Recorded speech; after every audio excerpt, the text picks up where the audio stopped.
it would be a crime against football if he didn't start this game.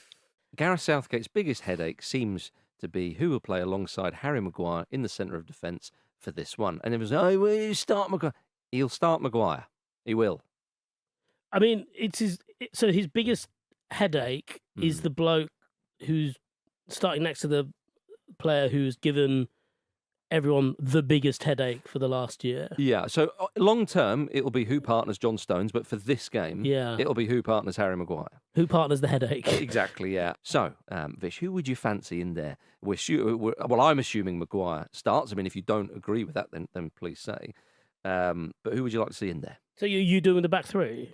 No, he'd be back four. Yeah, right. So I mean, I would put Tomori there next to Maguire. Yeah, I quite like that. I like the idea that it takes a bit of the ball playing load away from Maguire. He probably wouldn't have to step out as much for someone who's as comfortable on the ball. But that's half reality, half what I would like to see, isn't it? Because ideally, I know it's your choice. That's fine. But I mean, I have sort of backed you into a Maguire corner there. Southgate's just not really that into him, is he?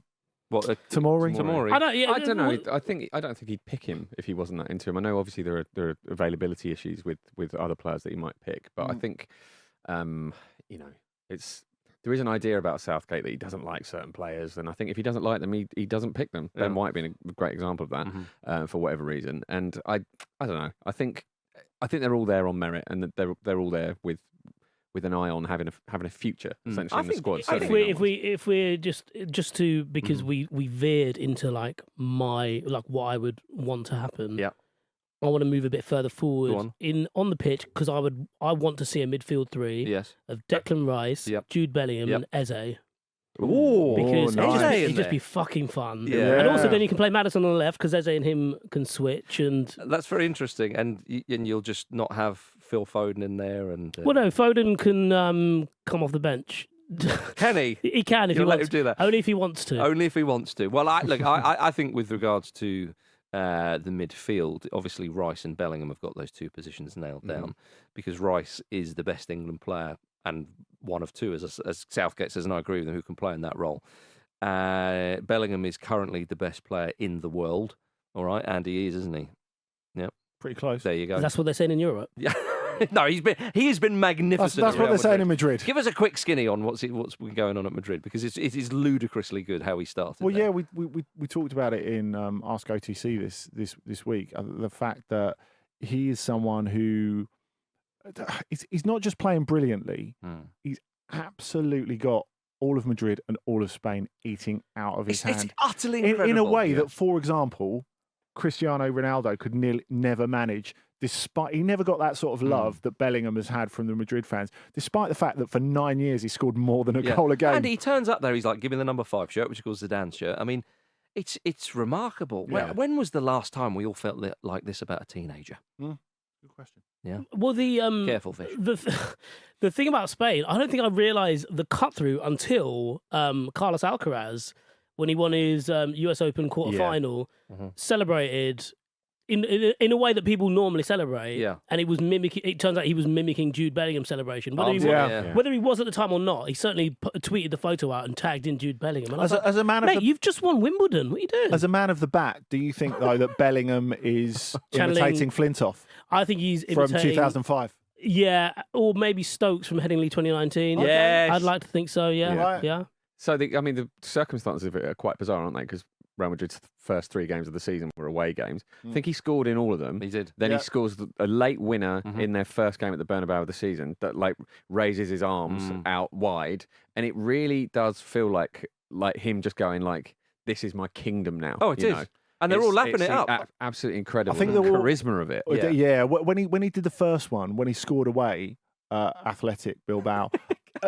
To set the context, a massively atmospheric stadium where everyone in it hates Real Madrid and there are basically no away fans. And he stretches his arms out in front of these players, and the 2 most experienced players from Athletic, Iñaki Williams and Ika Muniain, come up to him and go, "You can't fucking do that." He's like, "Well, I am doing it." Yeah. So honestly, he's going to win us the Euros.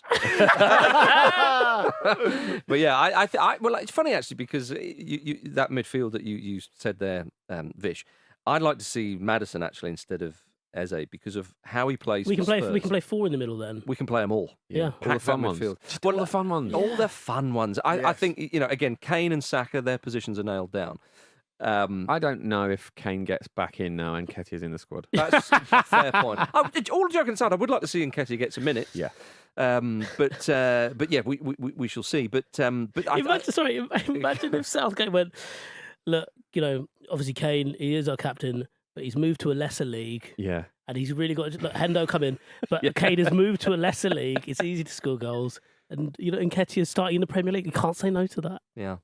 Yeah, there you are. So I think those positions are nailed down, and then I think I don't think Rashford will maybe start, but I think you could have Foden on that left side and Maddison switching. Do you remember when there wasn't a left-footed English footballer in the world? Yeah. And then we got how far we've come. Not even at our level. And they happen to be two of the most technically proficient midfielders we have, which is actually saying something given the midfielders we it's have. Like the Waddle and Barnes era all over again. Would you like to see Maddison playing? Andy, especially I thought you were going to say Waddle or Barnes. I would love that. But especially after Maddison said that when he goes for a roast dinner with his family, he likes to be the main man. I mean, strange quote, but shows you the charisma and the chutzpah. It is a little bit strange. Imagine going into a restaurant for a roast dinner and going to the waiter. No, I'm carving this, mate. Yeah. Or maybe saying, "Is this the table? I'm going to need a throne." Or just walking in and be like, "I'm Toby Carvery now." I think you're right, Marcus. You've got to capitalise on the fact that he's just feeling in great form at the moment. It would be a crime against football if he didn't start this game. Yeah, I love him. He started so well, but also you've always got to look at club level and what they're doing, because Maddison, I think we thought, is he just in that number 10 role, or is he just off the flank and so on? You look at how he's playing under Postecoglou. It's those kind of little things you see at club level, and the way Foden plays for Man City. He wants to play more inside. Those two can switch it up and so on. You've got to take advantage of that. The only thing, just very quickly harking back to the defence, and I talked about Maguire. It's actually, you just talk about, you want a player to kind of be more comfortable under the ball and so on. Well, that kind of more traditional English centre half, you could really have Lewis Dunk playing that, because Dunk, you see how he's playing under De Zerbi. Yeah. It was quite funny, the comments and quotes that he came out with. He said, for the first few weeks, I was just totally confused. Yeah. He's talking through a translator, which obviously doesn't help hugely if you've got a lot of information to give. And he said the way they were playing, and now, I mean, you can see how well he's doing. Challenge exceptionally, isn't he? He looks like a sort of elite ball-playing centre. It's kind of a shame for him he's not 5 years younger. Absolutely, yeah. But I think actually, with the qualities that he's shown and the experience he has, he's essentially peaking at a really good time for Southgate, which is why I would like to see Lewis Dunk and maybe either Mark Gahey or Levi Colwill start together. I know it's a bit risky to, in Southgate's kind of mind, I would imagine fairly risky to start players who are unfamiliar with each other and don't have a lot of England experience. But Dunk has a lot of experience. Both the players I mentioned previously are, they're top level footballers. I think we have to give them some credit, and they need to gain experience at some point, right? Yeah. These guys are the future.